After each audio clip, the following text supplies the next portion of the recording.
Okay, I would like to call to order the Village of Lansing Planning Board meeting of Monday, November 14th, 2022 at 7:03 PM. If you are here or online and you have a cell phone, please make sure it's on silent.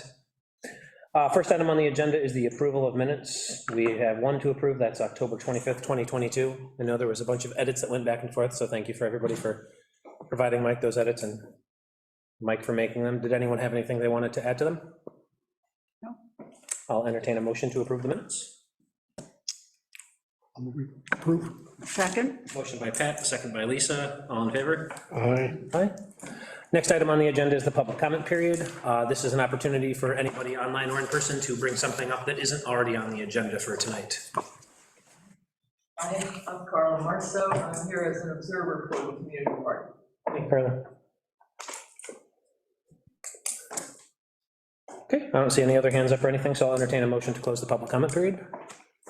I will move, I will move to close the public comment period. Motion by Jim, Second. second by Lisa. All in favor? Aye.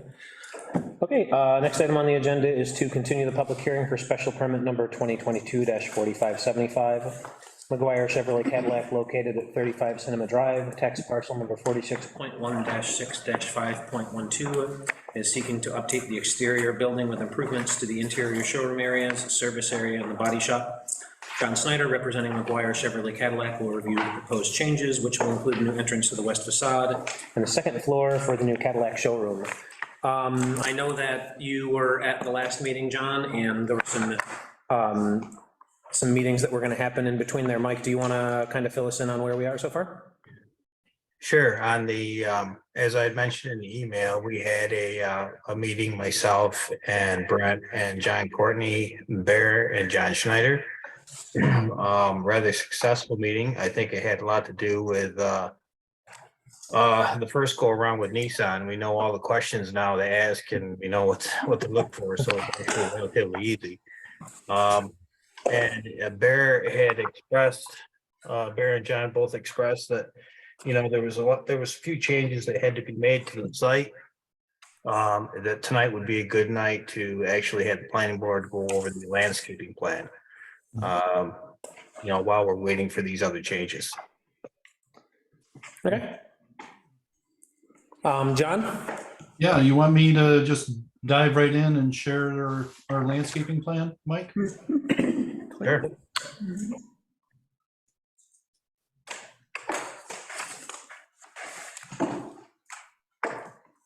Is everybody seeing my image up on the screen? Yes. Yes. Okay.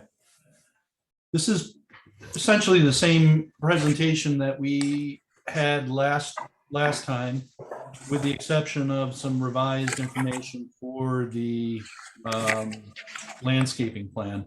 So I'll just kind of breeze through these images unless there's specific questions. We did have a good meeting, as Mike mentioned, with John Courtney and Dondi from TG Miller last week, and we're in the process of going through some of John's concerns and also some markups that the village has provided us. So we'll follow up with that information as soon as we get it finalized. Another image going down Uptown Road, looking at the main entranceway from Cinema Drive with our vehicle service entrance off to the side.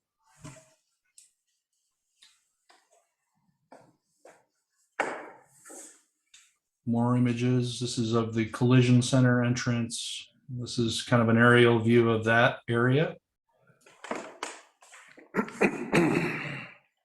And a lighting analysis. I think we've got a meeting coming up with the lighting commission that we're getting ready for. I think Bear has asked some questions back to the village on what we need to get to from a lighting level standpoint. All our materials, our signage. Here's our planting plan. we've kind of broken it down to just where we're adding trees.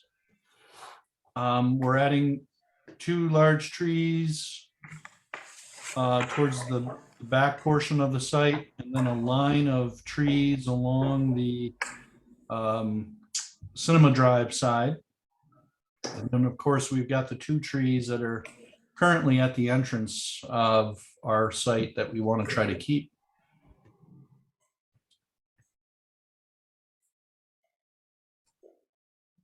And then we've got our shrubs and our perennial grasses and everything delineated here.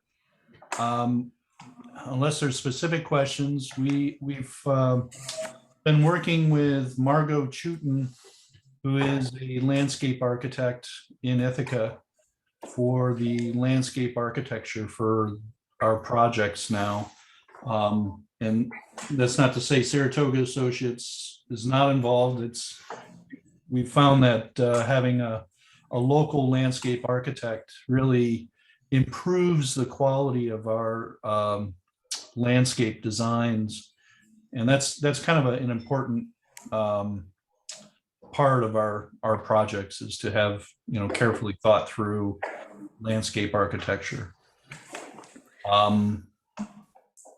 I will send you this stuff, Mike. And here's some images of the trees that we're proposing, The first one is.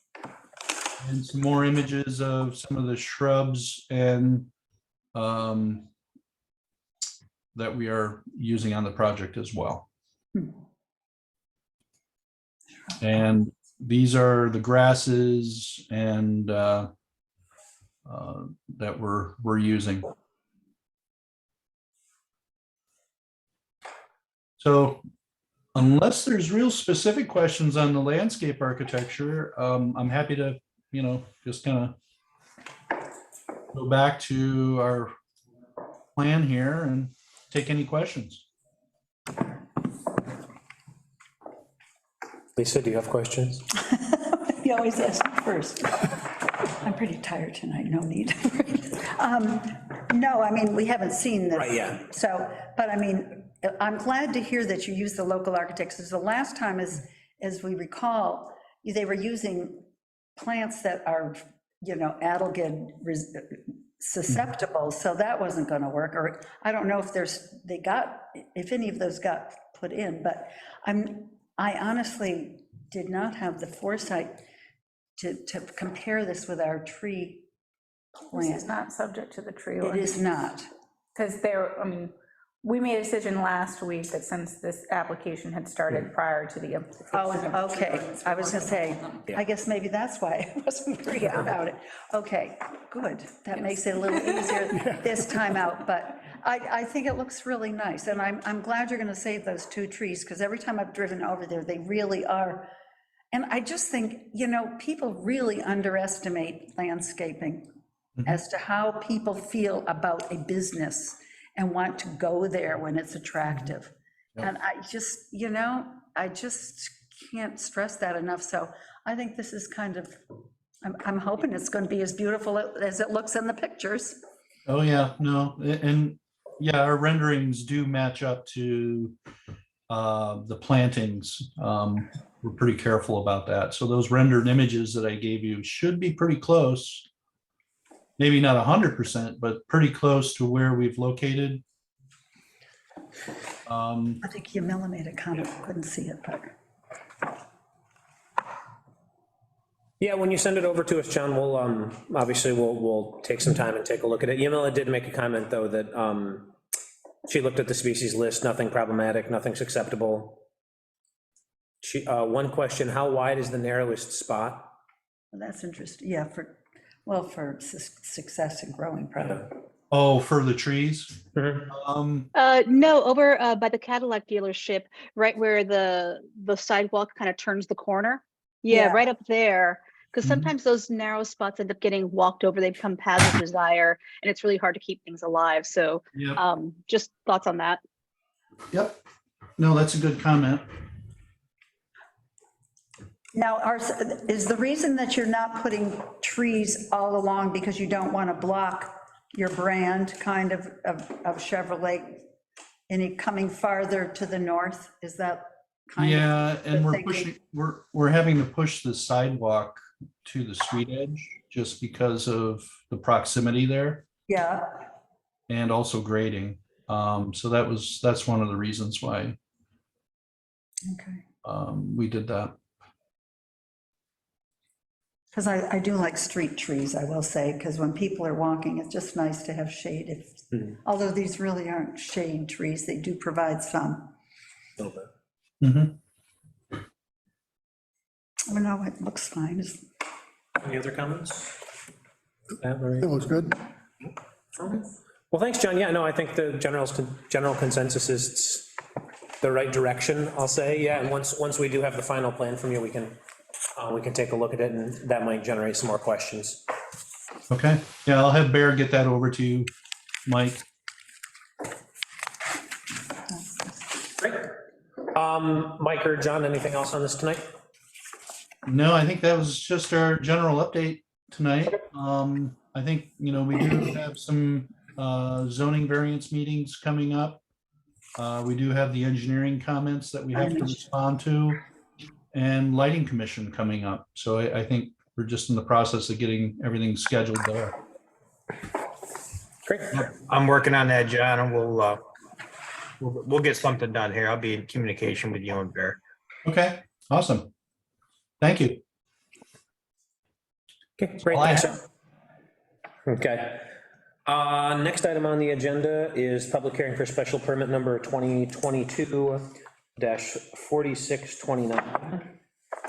I apologize in advance when I mess your last name up. Zachary Tronyar? Trojnar is requesting to have a detached second residence located at 991 Cayuga Heights Road, Tax parcel number 43.1-1-29, as per Village Code Section 145-39D2D. a special permit is required. Do you want to start us off on this, Mike? Yeah, John, can you hop out of that for a second, John Schneider? Sorry, Zach. I'm just.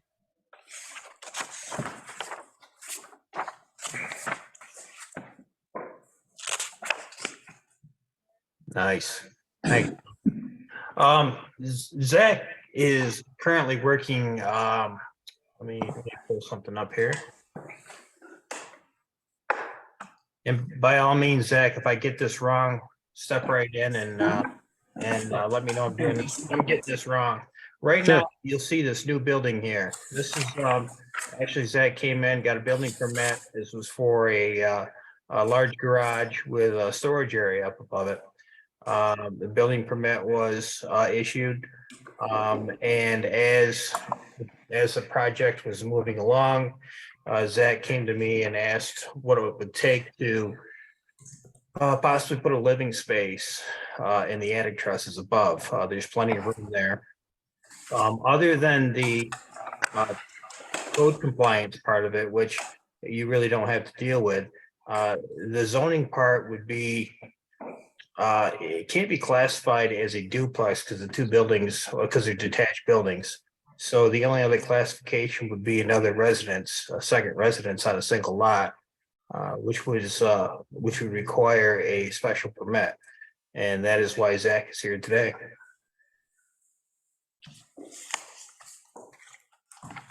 You want to add anything to that, Zach? Oh, yep, sorry, can you hear me now? Yes. Great, yeah, that's correct. So, yeah, originally I was going to try to match the roof pitch to the main house and was gonna do a lower 412 style truss. And I really didn't want the structure to look too much bigger than the house.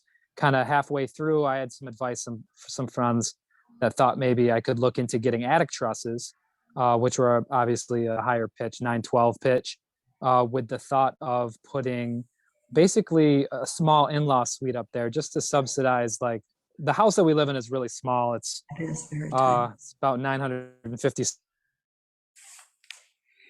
Uh-oh. Uh-oh. Suite for people to stay in. You're breaking up a little bit, Zach. Okay, hold on one moment. I'll fix that, put that on the network. No, All right, is that a little bit better? yes. Yes. Okay, so not sure I left off, but the thought was, once we got the attic trusses, which were actually priced the same, to put an in-law suite up there for guests to stay, just based on the fact that the house is so small. So my plan was to put a very small, basically a small studio up there that would have a small bath, a 3/4 bath, and just a small kitchenette. If not that, just some countertop space. More or less a bedroom in a studio style. Okay. So I guess, Mike, Well, where do you want to start with this? There's a couple, as per a special permit, with our village code, there's a couple of requirements unless the planning board decides to do something with it. First of all, would be your sidewalks. In this case, the applicant would need to install either sidewalks out front or put in an escrow for the sidewalks, or as it says in 145-20.1, unless it is waived by the planning board. The second issue or circumstance would be the tree conservation law, which has just gone into effect. It's a matter of how the planning board would like to handle that. I would figure that you guys would discuss this tonight, and we'll see what you come up with. Okay, let's tackle sidewalks first. That's probably the quicker of the two. Anyone have any comment on that? Lisa looks like she does. So for full disclosure, Zach lives one house away from my house. You could almost put a sidewalk in front of my house, but starting right after my house, it's all ditched. And unless our sidewalk plan for the village is to do something with sidewalks along the entire stretch of Cayuga Heights Road, it just would be foolish and unaesthetic to just put a sidewalk in front of Zach's house. So I would say we should not get into a sidewalk for this, personally. I mean, I don't see, in fact, we have talked about how it would be great to have a sidewalk, because they're young children, they're including Zach's young kids, but you know, it's a really challenge, as we've talked with John Courtney about when it's ditched and all this, how does this all work? And I just think it's just not something we want to slow this project down for, let's put it that way. And it also seems like it would not make a lot of sense to put a sidewalk in front of one dwelling house. Yeah, and the other piece of that, just putting money into an escrow, I mean, it would just sit there. We're not, until we wait, until everybody comes and needs to do something with their property. I think the spirit of this is just my opinion, but I think the spirit of, what we're trying to do with sidewalks in the village is more through the main arteries and corridors than, it would be no different than putting a sidewalk down Vertic Hill where my house is. It's just not a. I think we. Doesn't make sense. Yeah, it's more of a commercial or a project. If it's an apartment or something, this is not a single. Right, I think if you look back at the other places in recent history, since we've started talking about sidewalks and in doing this, they've been, like you said, more projects or larger developments, so. And I'm glad we have it for those projects. Absolutely. I don't think it's appropriate for this one. I think this is, in my opinion, and we'll vote on it, obviously, but in my opinion, I think this is a perfect example of, a project or request where we'd want to waive it, so, just my opinion. Right? I totally agree. I mean, it would seem foolish to put a sidewalk. Then in that case, I would entertain a motion to waive the requirement for installation of a sidewalk or money into escrow for this special permit. I will move that the planning board waive the requirement of a sidewalk in front of this dwelling and any requirement that money be put into escrow for this project. Motion by Jim. Second by Pat. All in favor? Aye. Should I abstain? Natalie? If you feel Conflicted? I don't feel. well, not conflicted about the decision, but that you have a bias. No, I don't think I Okay. do. If you can act without bias. So then, Add me to the vote, please. okay. So unanimous, okay. So the next item on the, or the next topic for discussion is the new tree ordinance. And so Zach, has Mike filled you in on that at all? No, No, I'm not that familiar with that, no. Okay. So the part that there's a new tree ordinance in the village, and it's really meant to discourage people who are going into projects or doing things with their property from indiscriminately removing trees from their property. So that's part of it. The second part of it is to maintain a minimum tree density for lots throughout, or parcels throughout the village. And that is separate from removal of any trees. So here's what happens if you remove trees, and oh, by the way, you're applying for a special permit in this case, so that means the new tree ordinance comes into effect, so. Do you want me to describe what? Yeah. occurred? So, per the tree ordinance, this would fall under 145-27C, the minimum tree density requirements for any major subdivision or activity that requires a special permit. It requires that the lot maintain a minimum tree density of 30 tree units per acre. The unit calibration is in a table connected at the end of the zoning chapter. The requirement must be met whether the site had trees prior to the subdivision or special permit. So I see that your lot does have a number of trees already. Based on the information from on the application, my calculation was that you would need 51 tree units. That can either be composed of trees that are already there, or trees that are planted, or shrubs in some calculation of number of shrubs to tree unit.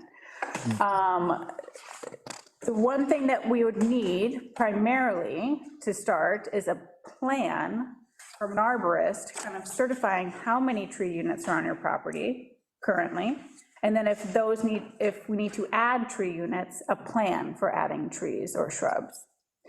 The planning board does have the discretion, if it feels that compliance cannot be achieved, to require payment into a tree bank, or lower / potentially eliminate payment into the tree bank if they find it suitable for that purpose.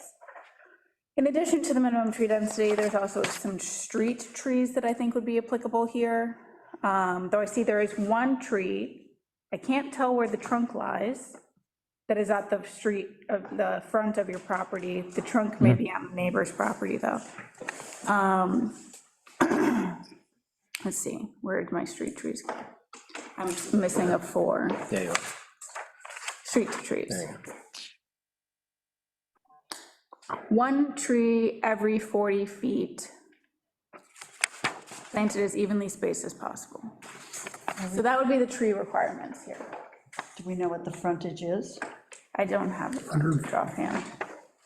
Yeah, do you, Zach or Mike, know what the road frontage will, okay, go ahead. Yeah, so that's the one thing I couldn't find in the tax map parcel.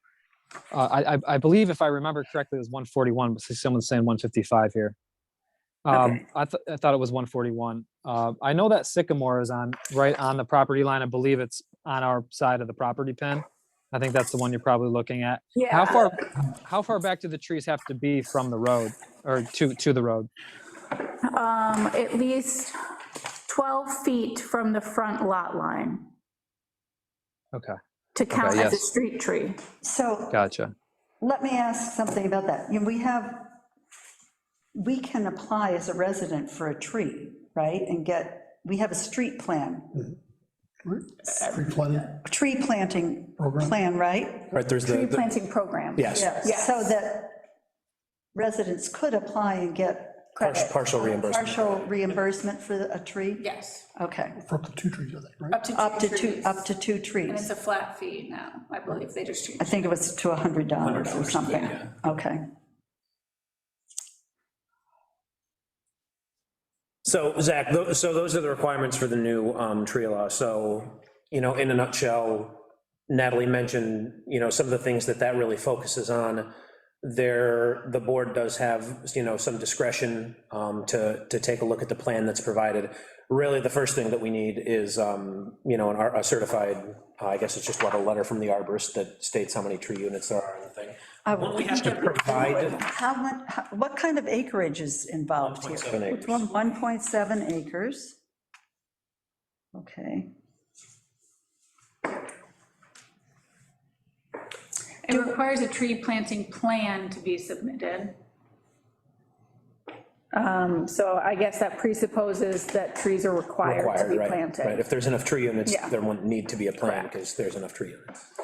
The arborist would need some of the information out of here, though, as to what counts as a tree unit, right? Because there's. The table. Yeah, okay, yeah. Yeah, okay, that's all online. Yeah, And existing trees are measured differently than new trees. Sorry. you're having flashbacks.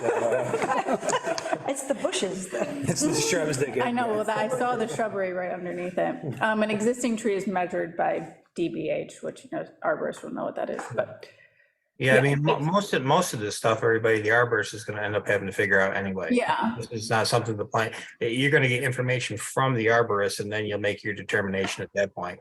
Yeah, we really need an arborist to tell us what's on the lot.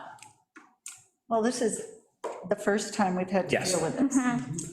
And we knew that it wasn't necessarily going to be as straightforward as we would like, but we felt it was important to start to protect, because it hasn't cut down any trees. Right. No. And Right. so that, to me, is different. But again, we've discussed that we need a more residential portion to this plan. And I guess I wish we had come up with a commercial one first, let's put it this way, because this is problematic, I think. And it's expensive.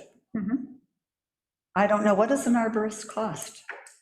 Do we have any clue? No idea. You would probably know best out of all of us. No, I've never had an arborist either. The other thing I'm thinking about the street trees is, if sewer is going to go along there, Is that the side that it's gonna? yes, I think so. I think the uphill side. Yeah, I believe so. They've marked that side of the road, I know. The east side of the road is marked for each of the tie-ins, I think. So I think that's the case. And again, I think it's probably because you don't want to have to go up, but I don't know what that means either, for roots and all of that. Or time of planting, Yeah, because, I can't tell, I have no concept of these calipers and diameter. Looking at the lot, it looks like he has a fair number of trees in the back of his lot There are. and surrounding his house, there's. and some along the property line. I can say that my back still hurts from raking. Say again? No, I'm just, guys, my back still hurts from raking. Yeah, I was going to say, yeah. Put in conifer trees. Well, they make a mess too. I know. I was going to say, no. So yeah, the board needs to decide. But I think there was not a mechanism put in similar to the sidewalks to fully waive the requirement. I see. So would we be able to just say, just a contribution to the tree bank of a minimum amount or something? If that's the. Yeah, we have you'd like to control see. over that. That we do, right, yeah, so there is this the last page here? I'm just gonna steal it. It's under, It's like, I just read the review just Yeah. before that. I think yeah, I'll is it? get out of this. Alternative compliance.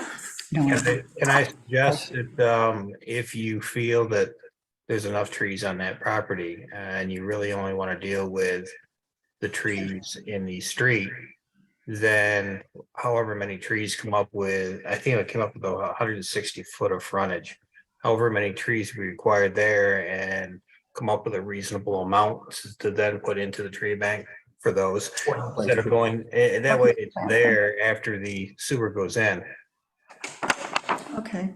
And then he would, I mean, how would that then work, Mike? Maybe we, I mean, we don't know, that if then someone gets a credit for planting trees, is he still entitled to that credit if he's planting trees for the purpose of the tree law?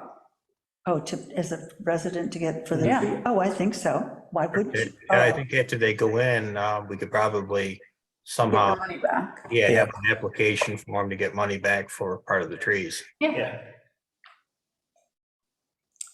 Yeah, I I will. think the property has a lot of trees. Yeah, that's the thing. I mean, I think this is a, right, so, again, Zach, bear with us. This is honestly, congratulations, you're the lucky person who gets this time.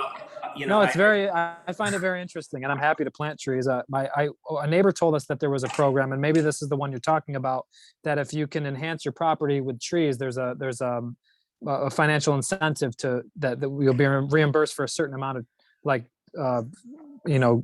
attractive trees to plant in the front of your property. Is that? Similar to- and that's very minimal requirements. There's a set list that you can pick from, because we want to make sure that they fit here in the area. And then there's some requirements about how far back from the center line of the road I think they can be.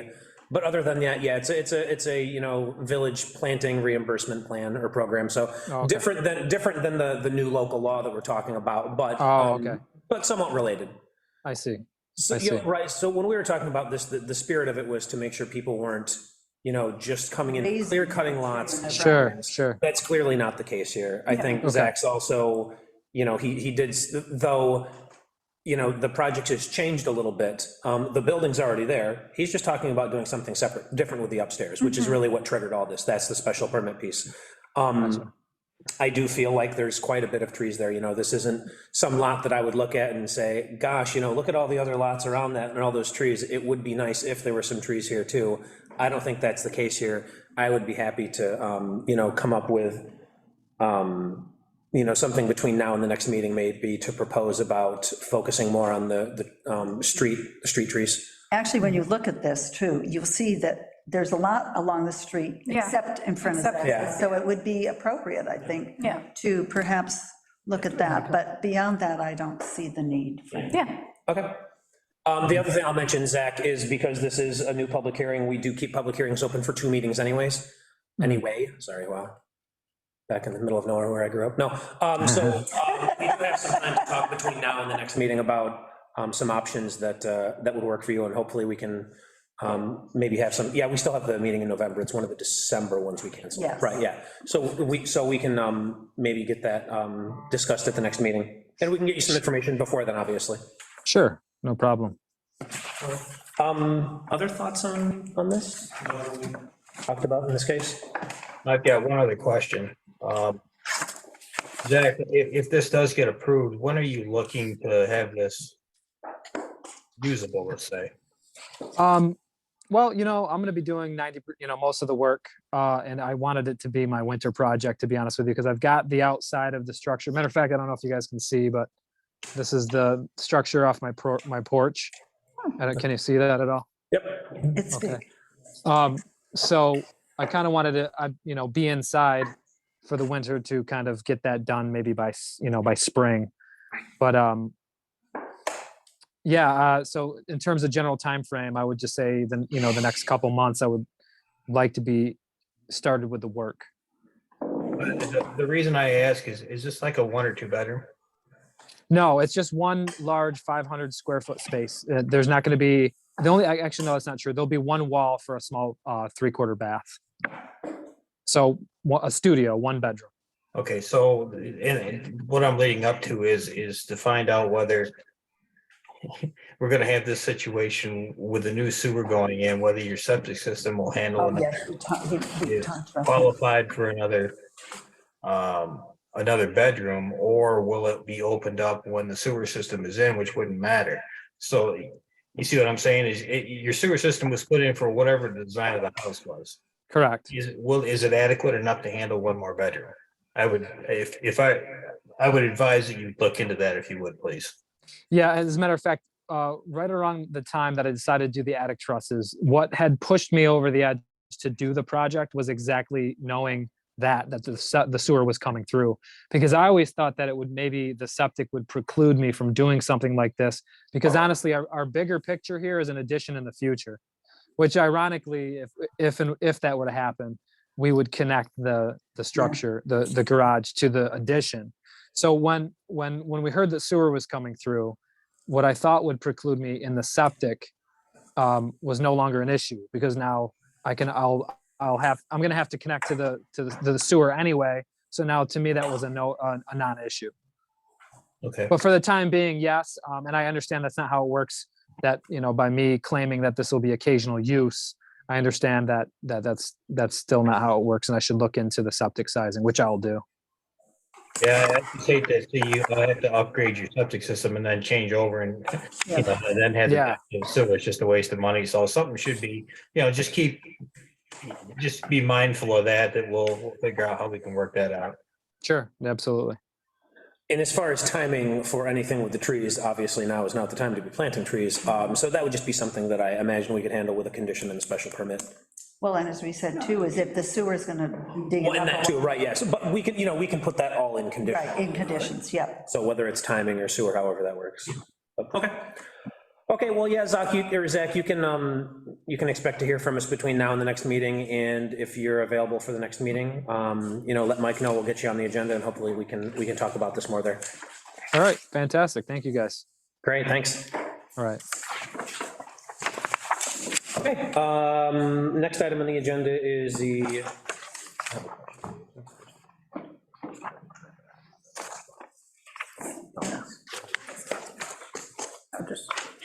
I doubt anyone realizes that. one point of clarification, we never actually voted to open a public hearing for Zach's special I permit. So see. I will entertain a motion to open a public hearing for special permit number 2022-4629. I move. Motion by Lisa, second by Lorraine, I saw her hand too. All in favor? Okay. Keep it open, I believe. Yes. Next item on the agenda is a public hearing for preliminary plat of subdivision number 2022-4630. Nushin, is that how you say your name? Yeah. Okay. Amadi is proposing to subdivide a 4.023 acre lot located at 42 SD Drive, tax parcel number 43.1-1-1.1, into two separate lots. The planning board will review the request and determine if it is a major or minor subdivision. I will entertain a motion to open up the public hearing. So moved. Motion by Lisa, I'll second. second by Jim, all in favor? Aye. Mike, I know that you have some information and you've talked. You want to let us know where we are with this or where to start? Yeah, and I spoke to Nushin earlier. If I do say something that's different, Nushin, please speak up and let me know. Let me bring the. Okay, everybody see this okay? Yes. I try to give you a little bit of a history of this, and some of you might remember that, well, most of you probably remember this. This whole parcel, as I follow all the way around, I believe this was the Dean parcel. And they came in and they subdivided with this line here. I believe it goes all the way up like this. They subdivided this parcel off that Nushin now owns. So what she is proposing is subdividing this smaller lot, this whole lot here, into two parcels. The drawback to this is the actual frontage. I don't know from this map whether the actual parcels meet the criteria for size, but I assume they can with the 4.023 acres split in half.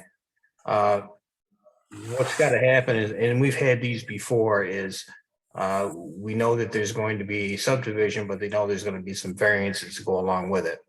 And unfortunately, I couldn't send Nushin to the BZA because you can't get a variance on something that doesn't exist. So coming to the planning board, it's kind of sent to you to find out whether this is actually a feasible subdivision that you were allowed to move on. In speaking to Nushin tonight, Brent had brought up a question about what the pink area is as opposed to Yeah. this section and the white section above this. after speaking with Nushin, that this could possibly change to, this pink area could now go from here up to this line and over. So this area would be pink, part of this, and then this pink area would be part of this. It would make it a little bit cleaner, but that's really neither here nor there until an actual surveyed plat is presented to you. The issue here, I feel, is do you want to start allowing lots to go through the BZA process of having smaller frontage? I believe at this point, that frontage is 150 feet, which is the minimum requirement for the a frontage for a lot in the low density residential. This obviously they both be less. So that's kind of where we're at this point.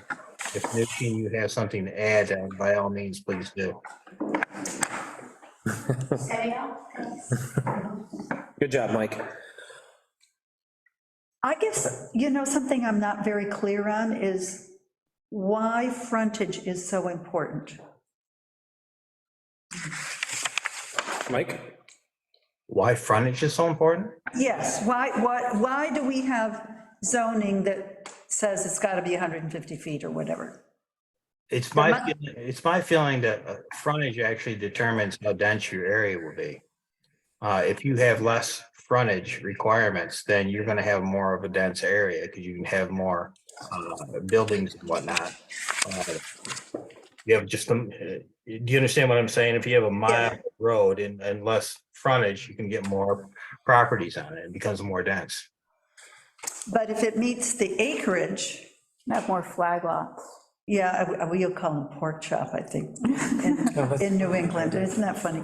Yeah, the village doesn't have anything about, actually, it's one of, most municipalities have something to do with flag lots that require 50-foot of frontage. Add that to the list. But there is not that here in the village. So I guess I misunderstood what was going on here, because I thought I didn't understand either. I thought, oh, we have A and B, and we were taking this whole thing and turning it to A and B, but in fact, we're taking A and turning it into two parcels. So B. And B is not part of this at all. A breaks into two parcels. A break, but B is irrelevant. Okay. One other question for Natalie. Why does this say the reputed owners? The reputed owners? Yeah, Because this survey map is just in the span of time, the ownership of that parcel is going to change.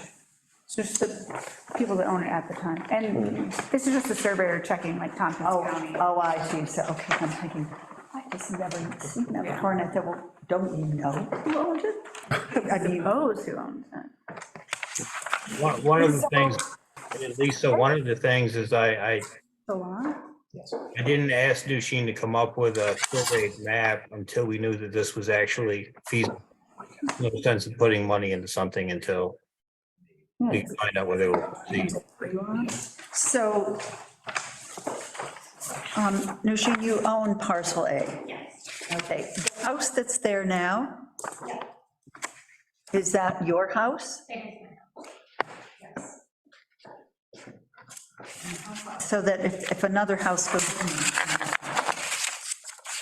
So right now, so you see that house, that's where we live right now. We're trying to subdivide the whole lot into two parcels. Right. So I can build another property on the lot for my mom. I see, okay. But of course, it won't necessarily always be that way in 25, 50 years or whatever, okay. I say, because in this case right here, it could potentially be a second dwelling unit or no, without subdividing. Without subdividing, You could do a second dwelling unit, but that, I would imagine. that's not What is it exactly, then, that's not the exactly. location of the leach field? Well, I was gonna say, all of that has to be settled, I think, aren't we basically saying, yeah, and this is this town water? Yes. It is town water, so that's not as big a deal in terms of, finding a place for you don't have to worry about a well. This is septic though right now. Yeah, but it's septic, but you don't have to worry about wells No. in conjunction with septic. Is sewer going out along SD? I don't think so. I don't know, have no idea. This will also have a difficult time. This won't be able to tie into the sewer system. Okay. It is going to? It will not be able to tie into the No. sewer system. Now, let me back up. Let me say, at this point, the way it looks right now, it would not be able to. There's, this property that's over in here, might be the state right away. I'm not sure. Whether they're gonna be allowed to cross 34. Nothing's ever 100% not possible. It's just right now, I wouldn't count on it. Right. Well, I don't know. So then, Mike, really the issue right here, right now, is there's just not enough, according to code, there's not enough frontage to subdivide it. That's the thing. Yeah, Mike, from what I see, it's given to us here, the frontage would be the issue. So that sliver along the north side, why is that not part of parcel A? What is that part of? That's part of parcel B, A? Well, I mean, the other side, how does that work? Well, that's the part. That's part of A, it's just divided by a creek, is that right? Oh, I see. So that should be shaded pink, or else it would appear that you're dividing. Oh, it should be. Yeah. Oh, okay. That's what Mike mentioned. Oh, I didn't understand that that's what I you mean, meant. but generally, right, even if you shade that pink and take away some of the other pink, the issue still exists that right. there's not enough frontage, road frontage, according to code, for it to be subdivided. So it's access, the driveways, but it's. Well, so the driveway to the existing house is actually through parcel B. So it seems that as long as the acreage is adequate, the density issue isn't big a deal. So I would say in this case, yes, however, so Mike, does this have to go to the BZA, or could the planning board say, oh, no, you can subdivide? You could approve a subdivision, but it would have to have some condition in there that they'd have to have a variance for the front. Right. And then if we do that, then well, in this case, it might seem, right, there's already a house back there, she wants to put another house up front. We're also setting a precedent on that might impact other lots around the village. Yes, the BZA might not, I know Brent's got his hand up there, and he's probably gonna hit on something that we hadn't even thought about yet. But the BZA has to make the choice on whether they actually want to set a precedent. Right.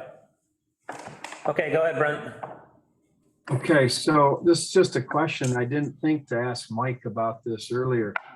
So if we're talking about frontage and that kind of large setback area up towards the state highway is actually state highway right away, is there any chance that that could be considered frontage? Oh, interesting question.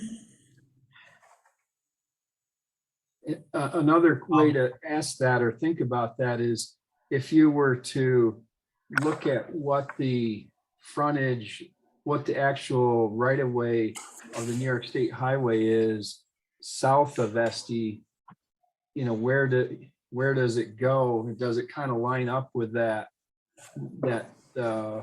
vertical line running north and south? This one? Yeah. I see what you're saying, Brian. Here's my thought to that is everybody can see my arrow from this point down to here. The actual frontage is 150, which is the minimum right now. Yeah. Even if you were to allow for a driveway here, because that's the only way to actually access Estee, you couldn't access it unless you get an easement from the state, which Gonna happen. that's like a pick to God, isn't it, Brent, to get an easement from the state? Well, I don't know if it would be an easement or if it would be a driveway permit. Okay. That's why I'm asking myself, and I don't know because I didn't think to ask this earlier, but is that just the normal DOT right away? Like everybody who has frontage on a DOT highway, they have to afford you an opportunity for a driveway permit because otherwise nobody could ever access their property off from the state highway. So, but it is not a slam dunk. There's always, when you bring the DOT in, who knows if they have other requirements or criteria, but it sounds like it's worth exploring before, unless the applicant is in such a hurry that, this is critical. It seems like it'd be worth a month or even 2 weeks of meeting to at least reach out and find out about what the availability of a driveway is from DOT. If this is 150 and this isn't 150, I believe a variance would still be needed, wouldn't it? At some point, but not as much of a one. Yeah, you're right, because it's 140. Yeah, so It wouldn't be as gross of a variance, let's put it that way. right. Correct. How many trees are there? Nushin, do you understand what we're saying about this section right here? Yes. Okay. And from what Brett says, it might be to your advantage to look in to see if there's a way to access 34 or a way to access SD. I mean, there's other complications too about being too close to an intersection and whatnot, but it might be an investigation that you want, something you might want to look into. Yeah, hey, Mike. Yeah. So do you have any information, there's 2 other lots on SD that have 0 road frontage. Mhm. That's true, actually. So how does that play into this? Does it play into it? I would have to look and see whether they had gotten a variance years ago or whatnot, because I know what you're talking about. I'm dealing with, actually, they were here. Yeah. Special permit. Yeah. Right. They have all types of easements and right of ways and whatnot in that area. I would have to look to see if there was a variance for it. I guess either way, whether they have a variance or not, I'm not sure that it would have much to do with whether this one would require a variance.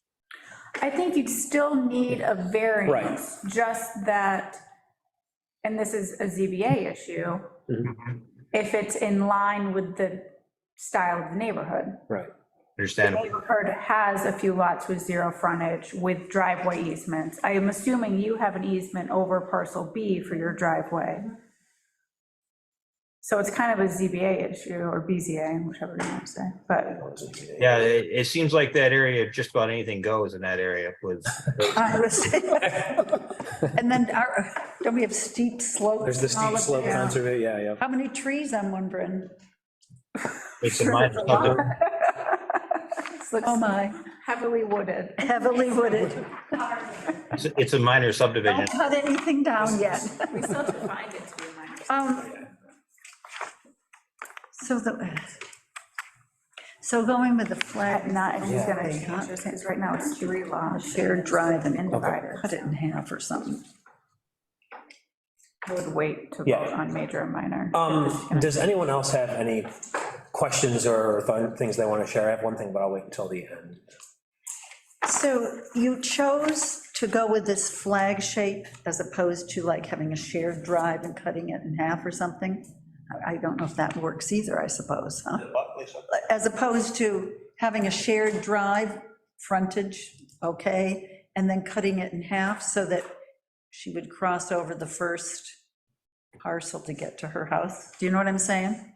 Well, I kind of did that, right? If you actually divided it like Right, this, if you yeah, cut it off, yes. you still have an easement to your lot, which is a 0 frontage lot, and then the other one gets the frontage. That's why I asked the question about the other 0. Oh, see, I. 0 frontage. Over there. Yeah, Brain trust over here. I just drew the wrong line. She can. Well, I was going to say, I'm sitting here thinking, I'm just- I'm just wondering why the flag shape was chosen. That's because that frontage issue, like, I mean, for my house, my current house, that gives me that 150 feet frontage. But is that what you, but you know, sometimes I think we had a situation where somebody on is it Sun Path up there? They didn't have enough, and so they chose to take some parcel from across the street to add to that parcel, thus getting them the appropriate acreage, and we're going, I just said, why are you doing this? And so then it was just resolved that they would just build a slightly smaller house and keep everything tidy. It just didn't make sense to me. And as long as this is what you want, but if we're just letting the frontage drive the issue, maybe there's another way, I'm thinking. You couldn't subdivide this way, You cannot. because I believe, and it could be wrong, but I'm almost positive, you can't intentionally landlock A place. a place. It has to have some type of front, intentionally landlock it. Even though they do have an easement here, the easement could go away and they could never. How can an easement Well, can I was gonna say- easements go away? I didn't know. Right, I'll look, I mean, yeah, I need to look at the easement, but generally I've never, geez. easements stay, licenses can be revoked. Easement, I thought they were kind of, I don't think you can Forever. intentionally landlock a land. Well, that's why I'd be curious, that's why I'd be curious to see what happened to those other lots. A lot more about it. I'm just going by when I've had to subdivide. History of the other zero frontage. Yeah, so I guess one thing I would say is if we look at what's in front of us If right she's now. interested in that, she might not want that. Sure, but I mean, what's in front of us right now, this proposal is, right. if you look at it, it looks like it, Well, actually, no, I take that back. Is that the, oh, no, it doesn't, because that connects all the way around that way. Does it? I thought it ended here. So, Mike, correct me if I'm wrong, can I just show you, it'll be so much easier, and I'll explain it to everybody. That little white sliver at the top, right there, is that actually connected to this at all, like via this area here, Not. or not? where's the property line? Is that the property line, or is that the property line? Comes down. This right here is the property line. So it doesn't. So then it looks like this is one piece, that's a piece, and that's a piece. Yeah, what New Sheen is looking to do is, when we talked, is to actually take this Sure, and go like this. yep, sure, okay, yep. And this becomes the part Yep, of this. and then that part gets unchained, right. So that's kind of my point. So what's in front of us, it looks like, if we were to take a look at this, it actually takes A and divides it up into 3. Michael Nushin talked about, I called you Michael too, wow, geez. You know, potentially maybe making part of the white area shaded pink and vice versa, that would change it. That's not what's in front of us. So I think what I would suggest is, you know, talk to Michael and figure out maybe, you know, how you can change it so it would only break parcel A into 2 instead of 3 areas potentially. And also look into the history of those other zero frontage lots down there, and maybe there's something that A precedent. we could learn from what happened there that might be applicable to the situation. I think what the planning board needs to determine tonight is A, is it minor or major? And B, if this should move forward. If this should move forward, then I can work with Nushin with either the BZA. And I don't think that we can determine, Else since with this, that I'm missing? Well, since this might change though, So I think the don't think we concern is can. that this is, can you remind me on the village law as to how many times you can subdivide before it becomes, how many lots you can make before it becomes a major? She's not anywhere. This is, Okay. it's the original. I would still say to hold off if the configuration, I mean, we know, I guess you could make a decision that it's minor, but I don't want to say anything about it being permitted to happen Right. if the configuration is gonna change. right. Okay, so you don't see any reason at this point from what you've seen there to reject it? That's But I don't see a reason, a Yeah, question to put out. yeah, Right. if it's worth to keep exploring. Yeah. I don't see any reason right now to say absolutely not. but not absolutely. Not, also, I don't see, you know, I don't think there's enough information to say absolutely yes, go ahead. Yeah. So, yeah. In fact, the more we talk about it, the more I'm now confused about exactly what the heck we're talking about here and where the boundaries are. We just like a fill-in. Yeah, the I- survey's tough to read. Yes, it's, well, it's illegible. This copy, you Yeah. can't read the print. Not your fault, I know. No, that isn't, but, all of them. So the next, once you kind of major minor, the next step at this point would be, one, possibly investigate what Brent had to say about whether you can use that eastern part of that lot as its frontage and whether it would be accessible to It shows it. 34 or SU Drive. Shows it here. 2 would be, we'll prep you to go to the BZA to take a look at, once we find out whether that frontage is usable, for a variance for frontage, okay? And the other thing would be to find out whether an actual septic system can be put on that lot. The exact size of what the lots are gonna be, and if a septic system can be put on that lot, which it should be able to, but it just needs to be proven through the health department. Oh, there's already a leach field here.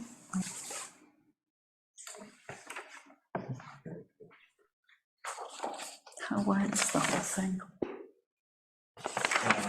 Okay, so you want them to decide major or minor and then not making commentary on anything else, basically. That's what you're asking.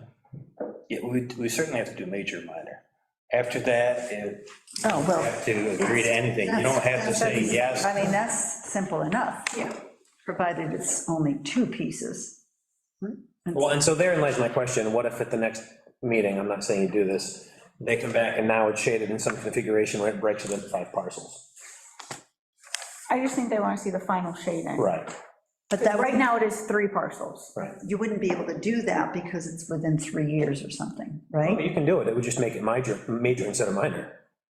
No, there's two parcels at this point. We go up to 4 parcels Oh, you can. before it becomes major.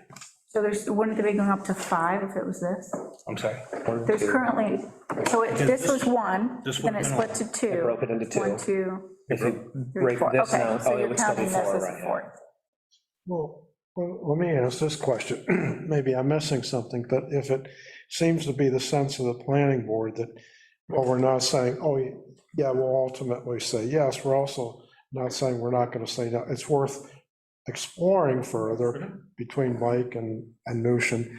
Why do we have to make a decision whether it's major or minor until we know what the proposed configuration is going to be? I mean, I'm just saying, I think it would be premature. Well, and I think that was my point too, is between now and the next meeting, decide on the final configuration of it, and then we can at the next meeting decide Well, whether it's major. and I thought that was your point earlier, but then it seemed like the sense of the discussion was going in a different direction. No, my preference would be to wait until we have a final configuration in front of us to decide whether it's major or minor. I don't disagree. Does anybody disagree? Feel free to disagree. With our steam chair, never. Okay, so then, yeah, what I would say, Nushin, is work with Mike between now and the next meeting. If you're free, we can get you on the next agenda, and we can definitely at the next agenda, if we have all the information, which it seems like we should be able to have that by then, make a determination whether it's major or minor. And in the meantime, I think all those other things, you can provide us some information I'll on. work with you on what direction to go to find out whether that can be considered frontage. Okay. Yes. Okay. That sounds reasonable. I'll work with you on that. Okay. I'll contact you tomorrow. Next item on the agenda is other business discussion of proposed solar array. So just really a quick update here. I did meet with Lisa and Carolyn. We decided at the last meeting that the 3 of us would take a look at it. So we did meet last Sunday, here, and we did go over chapters 1 through 6, which is what I had emailed out before. We did have some questions, and I can kind of recap them, but really the high points were, let me open it quick, were just filling out some additional information in the statement of purpose. A lot of that comes from just kind of the model law, but there were some things that were, that tied back to the comprehensive plan that we put a note in there about. We did discuss, there's options in there, or not options so much as, the village has to make a determination about, do you want to go by nameplate capacity for things? Do you want to go by square footage of things for various pieces? Do you want to go by, how much, in certain cases, how much electricity can be, generated over what time period? So we did talk about a bunch of those different options, and just came up with, again, we're not making the decisions, we're just putting a draft together for everybody to look at. So when we do go over it, we can say, okay, well, in this area, here were the options provided by the state. Here's the discussion we had and our thoughts about, why we built this into the draft, and then we can discuss that. There were some things, and there's still more to do here, we're not. Quite a bit, actually. What's that? Quite a bit, actually. It's confusing, like bushes and shrubs. Yes. There are some pieces in the general requirements that we wanted to clarify that we thought would make more sense in the village here. There's some language in there that didn't quite seem to mesh up with how we do things here in the village, and so we had some questions, and when we get further along, I can send you a copy about, should we just take that right out of the general requirements, right? It's just a model law, it's not, here's what you have to do, but we had the question, but, philosophically, we said, well, okay, there's, presumably smart lawyers in Albany or wherever they came up with this, that put these things in here for a reason. There's a guidance document that goes along with it that does provide some commentary for the various things, but some of these things, like under general requirements. I forget already what it was that. Well, so one of them, one of the examples was, prior to the issuance of the building permit or final approval by the planning board, construction and/or site plan documents must be signed and stamped by a New York State licensed professional engineer or New York State registered architect. And we had some questions. What's that? Isn't that already? Well, just the way that, I think this one Carolyn brought up, the way that it was phrased, it was like, prior to this, prior to that, and there was some discussion about, and I don't want to get into the nitty-gritty details of it, right now, but some discussion about, is that phrased the best way, or are there some changes we could make to it that would make more sense here in the village? Just trying to think about a case where, I don't know, maybe somebody works for, I don't know. I think Carolyn said, well, what if it's somebody that works for one of these solar companies and says, I can do this myself? I've been doing it, installer, do they need all of this? And we're sort of, I think he and I were more of, you still, Right, well, and that's the point, but I mean, we had a difference of opinion, and honestly, I went back and tracked down a couple of other laws. I just thought, okay, I forget what I Googled in there, but I came up with something, and I meant to send it to both of you, but there's a lot of other stuff out there. There's a little more, I think, in keeping with how we do things a little bit, without it being this, but there was that one thing, and I thought, I just want to know, was it the 110%? Maybe, yeah. I think it's, one of the things that they keep saying is, you can have it up to 110%. You build your solar system up to go beyond 110% of your needs, established needs. And then we're sort of saying, yeah, but you get an electric car now, and is the goal to be able to sell energy back or not? And I just want to know, and I kept saying is, why did they choose 110? And I want to know that, and I have to ferret that out, because that's not in the guidance document, by the way. No, of course not. Here's how we came up with this calculation, that's. But why that, we don't want it 100% because, you want a little over in case you. But not enough to make you a solar farm. factory. Right, Yeah, that's the thing. exactly. I would love to have solar panels at my house to offset my electric cost.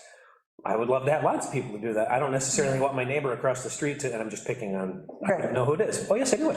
But, I don't want them to, be turning their property into, a small-scale solar farm. I mean, I don't know if, or maybe we do as a village, it's just a. Maybe we go with 125. I would just, we got a little bogged down with that. It's weird, right? But the other thing Things like that in there. but one of the things I would say that afterwards, Carolyn and I drove, there are it's the ground-mounted stuff that we're struggling with, is how, we don't like how they look. And we don't want them, we had on East Shore Drive, we had one where, my gosh, when you went and looked, you saw why the neighbors all came and were upset. It's this huge thing right on the property line within our code, because it's an accessory building and all the setbacks. But what, my gosh, if you had a garden over there, I don't know if it would shade it or not, but it was ugly. And it's like, okay, we kind of would like to we'd like to protect about that a little bit.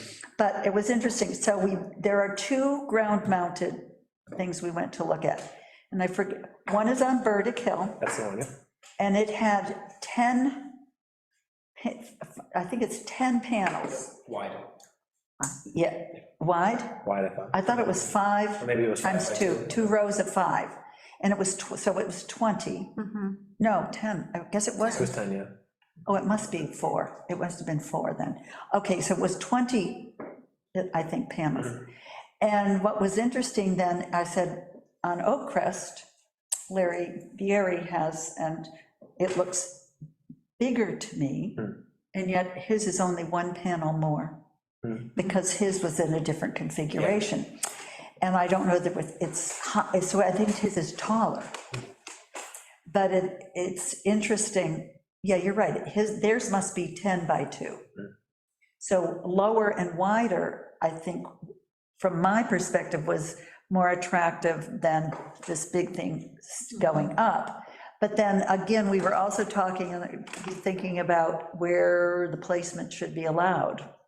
Mostly it's not in the front yard, you usually don't allow that, but sometimes it can be side or back. But even back, if you have yards that abut, can be a problem. So it's a challenge. We don't feel the roof, put them all over, whatever roof space you can find. Significantly less of a And that's, concern or discussion point. I mean, that's controlled pretty well by all the fire codes, and, I mean, there's issues with all of this, but that one's pretty well taken care of, don't you think?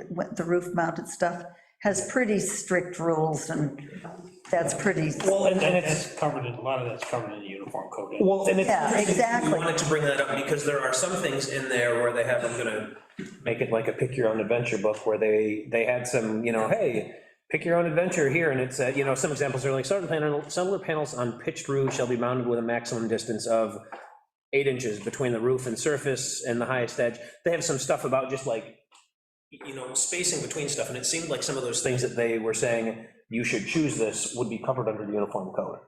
And so we flagged them to ask you about too. The spacing between the panels is what is required for the fire code. Right, yeah, but it seemed like, in some of it was highlighted to the point where it was like, you need to make a determination here, and it seemed like that would be covered under uniform code. We flagged them to talk to you about at some point, because. Yeah, the whole front yard, I mean, there's some places, take Larry Berry's place, for example, it's a lot of front yard there. It would almost make sense to put it in the front yard. Well, I think he had to for the exposure without cutting down all his trees. But if you look at, there's one, go up Cherry Drive. There's one that's, Right. it's right there. It's right there, It's yeah. like from here to that wall from the road, it seems like, and it's hideous. I know, I'm not fond of any of them, if you want to know the truth, but, so it's the ground mounted that's creating the issues. Those are the discussion points. Yeah, that's where we're, And even if you take a look at the model law, that's really where, tier 1 is like. Yeah, roof mounted, building integrated, so that's if you had like something, built into a window, something like that. Or ground mounted, but the ground mounted one there, it's as simple as, pick a square footage. It's when you get into the other ones where it's talking about nameplate capacity or acreage. In some cases, it gets into acreage, how many acres do you want to allow? And so and that's before it even gets up to the ones that are managed by New York State. and we also discussed the fact that, so the nameplate is the amount that generates, right? So, That it can, yeah. yes, but of course, right now, it may take 150 square feet to do that, but going forward with technology changing, that may not be the case. So we thought it might be better to go with nameplate, didn't we? Isn't that what we decided? For the smaller ones, it was square footage, because, right, Yes. but once you get out of, they had 4 tiers.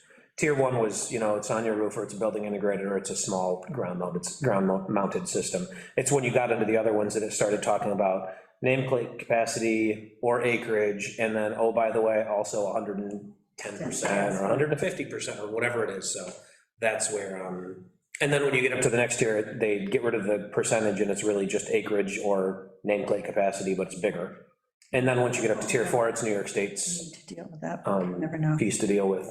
But I think the thing is, I think when you look at any of these, each one of these tiers could fit into the village here. It's not like, there's, oh, nope, we're full, there's no place you could possibly put a solar farm in. There absolutely is, so. Yeah, so it's important that we Yeah. move forward, But so that's where we are. We're gonna meet again at least a few more times, right?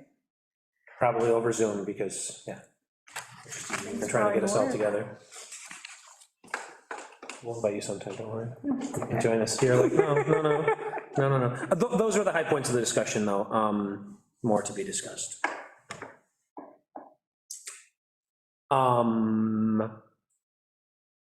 Before we get on to the trustee report, that always gets me, we should do the trustee report first. Anyway, other things under other business that people want to bring up. Well, we got some letters. Did you pass that around to everyone? I passed them on to Mike, because they need to call you to, or is their letter enough to be a? I have their letter, guys. Okay, so I forwarded you the letter. So we got a couple letters from people in the Lansing Heights one about the retention pond there and the bridge. Oh. No, I'm sorry, that's two different things. About the Quonset hut. Yes.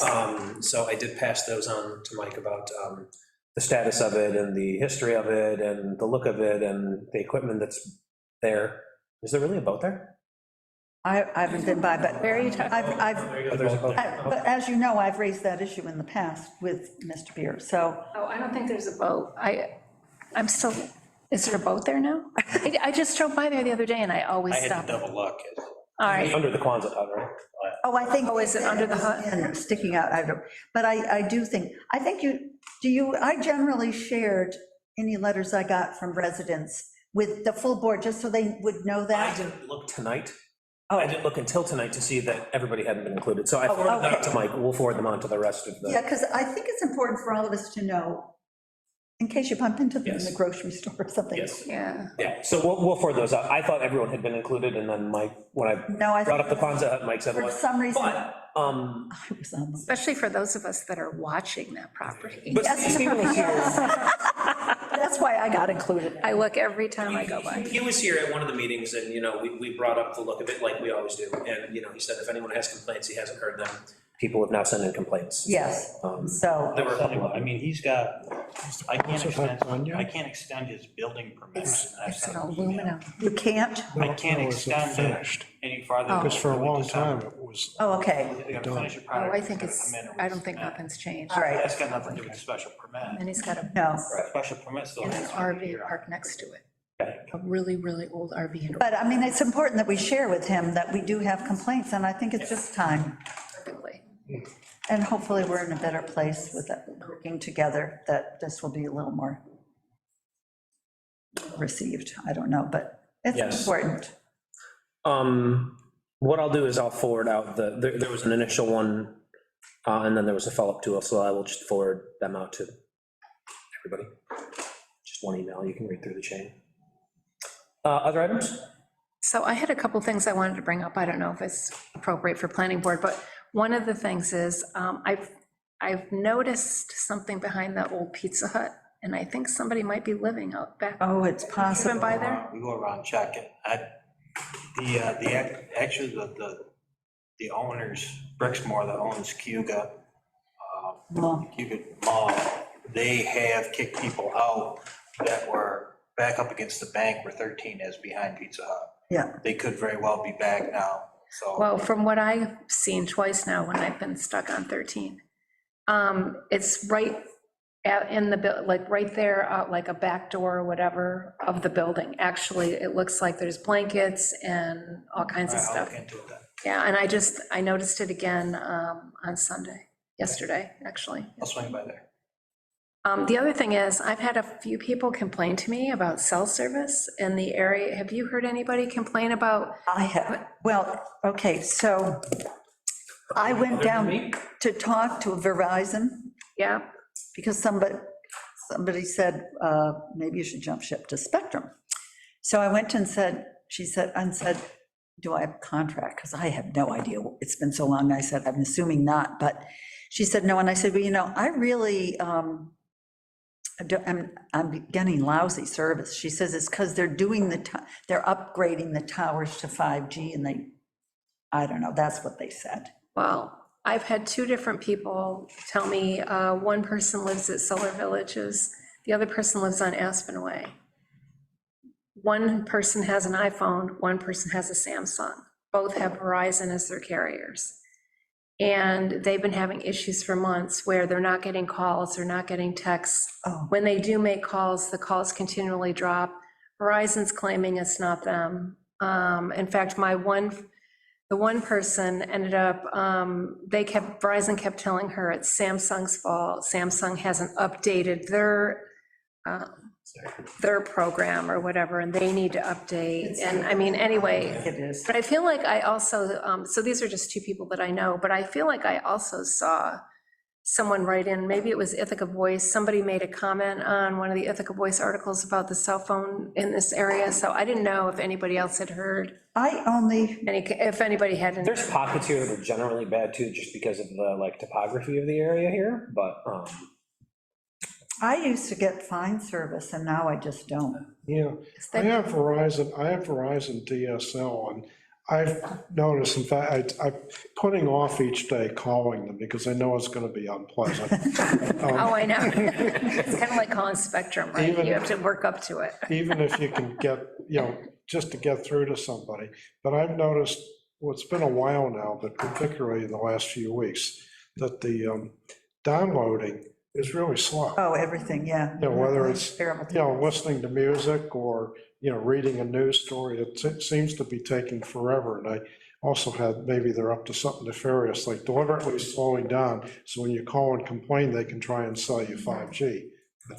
But it's Verizon, I have this Verizon service for internet, and it's not doing it used to be fine. A year ago, it was fine. a few years ago, I know that in the general area, I can't tell you exactly which tower, but I know in the general area, things changed. And they were repointing some of the equipment on some of their towers to, I don't know, optimize it, make it the best it could be. So maybe it made it worse for some people and better for others, but I've not heard, my internet's fine. Well, so I was told that they're, upgrading the towers, and it's just taking more time and blah, blah, blah, blah. Maybe. So we'll see. Complain, Jim. Yeah. Oh, I'm going to, I just have to work up to it. There's not much. When I have a couple hours to waste. There's gotta be some critical mass where. Do they share towers and stuff? I mean, They do share towers. I mean, that's what goes on. Yeah, we just- T-Mobile's upgrading theirs. over Yeah, we there. just- Is that gonna help any? I don't know. I don't know. No, I've always been in the dead zone, but I'm in the town, so. That We're doesn't gonna have to count. go complain there or call Verizon. So I have one last thing, and this is actually my complaint, and I just need to know who I need to contact. So ever since the whole construction on Warren Road, the light at Bomax, if you're just gonna cross over to go to the post office, does not change. Forever. It will not change. I sat there for 4 minutes tonight. I wanted to run over to the post office before I came here. I finally said, forget it, and I just took a right. And The red light? no, I was going to, but my luck, the sheriff probably. I was going up the road. I thought about it, but it's happened to me multiple times now. The only time it will change is when I've been stuck there and somebody is leaving the post office. Oh, it's from the other side. Then it will change. Oh, so it's the Bomax side. Yeah. Is it a smart light? It must be.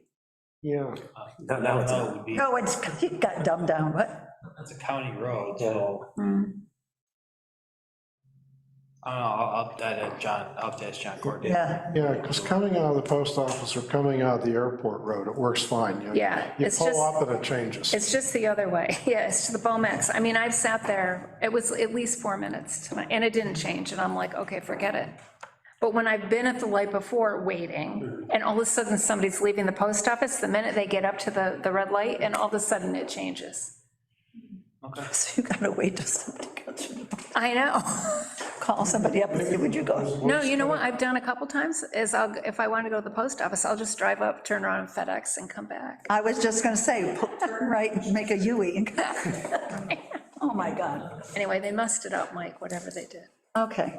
I'll check it. Okay. I'll Yeah, check it. might not, What did I, what am I gonna remember here? Oh, God. not be connected. Maybe, they put everything back together, they even put signposts up, maybe they forgot to reconnect it. Yeah, Probably. Okay. thank you. Other stuff? We still have a trustee report to do, but. We do. Don't think. Well, we, Okay, next item on the agenda is the trustee report. okay, November 7. So, let's see. Of interest, public comment, former Mayor Hartill brought up the fact that somebody had suggested that you know, with the sewer coming down Cape Heights Road, we might look at our zoning to consider, or increasing density. It was, however, he said the planning board, he somehow said the planning board brought it up, and I said, no, that's not quite right, we had a resident bring it up. But at any rate, so there's a bit of a discussion about that. There was 4 delinquent village taxes to Thompson's County. They set the public hearing for our subdivision of land changes and the uniform fire prevention and building code. So the public hearings have been set for next week. I've got to remember to attend next week. Then they transferred some funds around, which was not too big a deal. Then some people had late water fees, which I think one was fine, because it had never happened before, but there was one person that's continues to be delinquent, so the trustee said, no, they should really have to pay their late fees, which seemed appropriate. So the little free libraries are still here. So those are the little free libraries that are being proposed to be set up at both Dankert and Harthill Parks. So I think that's going forward. Yes. There was some, I think our legal counsel wanted to be sure that the village was not liable in any way, if, I guess, I don't know, if any appropriate stuff should be there. Traffic during the winter time of iciness around. Oh, I thought maybe if inappropriate literature was in there. That's what I also wanted the insurance companies to be made aware that we'd be installing. Okay. The boxes. But aren't they, they're very nice. I think it's great. What are you pointing to, Lisa? You Right behind you on the floor, behind you. Boxes. Oh, Yeah, you can't The see it little past free the chair. libraries. They will be monitored. oh, they're cute. Aren't they nice? So who's responsible if they're vandalized? Well, they belong to the village now. Okay. So report them, Lorraine, when you drop by. That I will. You and I are on duty. Where are they going again, so I can be? At Dankert Park. Okay, over. On Uptown Road, and the Marion Harthill Park over on Northwood. Okay.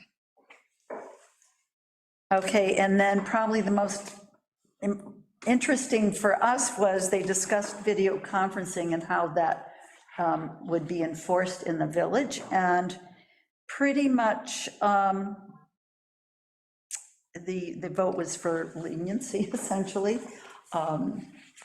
Things like delayed travel, and I said, my God, you can't travel anywhere without being delayed anymore. So, I mean, in general, I think we're just fine. I think the most important thing to remember is that, you know, it's fine to attend from Zoom for at times, I would say. However, not on a regular basis. That's not the intent. So, because we all can plan around certain things and do that, but it's, you know, if it's a consistent thing, I think that's going to be unacceptable. Yep. You still have an in-person quorum, right? Yes. Yes, that's, yeah, no, we really all have to be sure that we've got a quorum, for If you sure. do join online, you can watch and you can comment, but you're not a voting member. No, No, you you can can- vote. Well, if you have the, yeah, right, so yes. What? If you have a quorum, You can you vote, can vote. yes. And I would recommend that if someone's attending remotely, you acknowledge it at the beginning of the meeting, they're attending remotely, their reason in very, you know, generalized terms, and that it's been accepted by the board pursuant to the, I mean, there's a few enumerated reasons under the video policy, but Then there's also. there's also the very, like, I forget the exact verbiage, but unanticipated or significant events or something like that. But again, it's a matter of, I think, if it's fairly infrequent, there's not going to be Yeah. an issue. Travel, et cetera. But what about, like, just say, for example, we have a really bad snowstorm, or we know a snowstorm is coming and it's on a meeting night. We wouldn't be able to hold the meeting on Zoom. We have to have a quorum here, yeah. So in that case, we, you know, if we couldn't have a quorum here, then the meeting would be canceled. But honestly, you know, we've never had a storm so bad on a planning board night that we couldn't all. They always land on trustee nights. No, Lisa, I think there was one night, you know, pre-pandemic, obviously, that I remember, because I remember talking to you about it, where it was extremely icy. And I think I was thinking of coming up here, and Partway across the parking lot, it was just too icy, and I just went back inside. That was right. But what happened then? I think we all got in trouble. Or I think that maybe was the meeting canceled or something, but I remember you and I having a conversation about. But I will say that, when we hear all this, the drama about, oh, it's going to be a blizzard, 12 feet of snow, then nothing. Nothing happened. So I think That's usually. better to wait. It's not like either end of it. But I suppose it can. Yeah, absolutely. You mean like the storm watch we have for tomorrow night? They've already posted storm warning for Tompkins County and Well, I'm leaving in the morning. When? for starting for tomorrow night What time? into Wednesday. Well, after 7 o'clock. I think we'll be fine. I think we'll be okay, especially because we don't have a board meeting tomorrow night, so. And other than that, what else was there? I don't remember that there was anything else that probably matters. Yeah, that was the That was chapter okay, that was good, 75. okay. I took the heat, please. Thanks, appreciate it. That's it. Okay. Had anything you wanted to bring up? Done. All right, Jim, No? Mike, I don't think so. sure? Don't hold back. There's always something. It's a No, good I'm thing. just going over this whole thing we had Zach on here, that whether I should be going over all the details with these guys before they get here, or whether it's something that the planning board needs to discuss with the applicant. I would think just making the applicant aware of the section and just saying the planning board's going to discuss this with you. Yeah, that's Yes, probably, This time, I dropped the ball on this one because I wasn't used to having the tree law. I know, it's going to take I some mean, from time. here on out, I'll catch it, but I didn't mean to surprise Zach like that, so I'll take the blame on that one. I didn't think about it either. Okay. No, I think we really need to look at that residential part, because this is clearly, it's just different. Yeah, And I just. But I think don't this is a perfect example of that. And it's a young family, families have, it's like, it's a small house. Do you know what house it is? I always call it the Hobbit house, because it used to have these tree trunks for the pillars in front on the porch, and it's all this stone. It's a cute little house. And they've done really nice things with it, but it's small. Can you make, I guess I should read the tree report. I'll have to read on it, because it does seem like with a situation like this, he's already got the structure there, he's just putting in an apartment. But if he was building that whole structure in And it's the different. garage, then that would be different. It is kind of, So maybe it's thinking about how you can tailor what's applicable and what's not. Right. And making amendments. and having some standards for that, and not just saying, well, in this case, I feel like. no, you Yeah, can't. exactly, you can't that's be- what we don't you Can't be like that. Not to prolong things, but then, okay, so he's taking an existing structure and just improving the inside. It really doesn't seem like it should implicate this. But what about hypothetically, say he was putting an addition onto the house? You wouldn't need a special permit. Yeah, that would, Would not need- the reason this is, it's not attached to his house. If it were not attached to his house, if it would be an addition, it wouldn't matter, would it? It should be a building. Well, that's what I'm just asking. Yeah, no, Yeah. addition won't matter, but because this is a separate structure. And frankly, it's kind of evolved too, as he sort of said, and now they're thinking of joining it to the house, Yeah. because I think there was, knowing them, I think they were kind of deciding, this is a tiny house, they got two little kids. Well, in this case, he came in and he got a building permit. for the Yes, garage. yes. Now that he wants to have it be a. separate Residential dwelling unit, component. now a special permit kicks in, which kicks in the tree. Yeah, and if the garage was actually attached, we wouldn't even be here. Right. That's If he right, had just done this from the start, he would have beat the tree permit, the tree law. Yeah. yeah. Any update on anything from Calumet Med and Bonton Place there? I see them, they've got it all. I am just about to finalize those plans for that. Oh, is this it? Geez. Saw those pictures. What are they doing in there? Are they One of those ways. down in there and redoing it? They've got it gutted right now. Oh, yeah. Oh, do they really? Yeah, I guess you weren't on the board when they gave us the floor, when they showed us the floor plan of what it's gonna look like inside. there's offices and rooms everywhere. So in the Bonton space, but then they also leased 2 other spaces too, right? Outside of that, yeah. Which spaces did they The lease? Sears, the old Sears space in the back, The Sears they bought, and what was the other one, the Gap? the one, the one behind it would be, was that the Gap? Yeah, it was the Gap. They leased that. That was confusing verbiage. Yeah.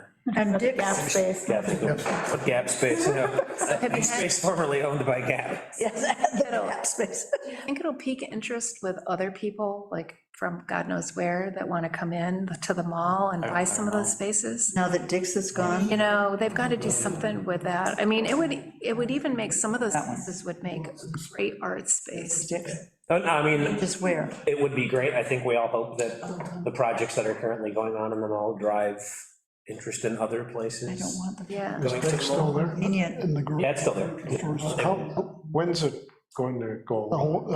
There's going to be empty. I haven't But noticed. Dick's, Just thinking about when I I should think run Dick's over was there. just on the Ithaca Planning Board, like at their last meeting, so I think they're just starting. Yeah. Because they want to subdivide that space down there, I think.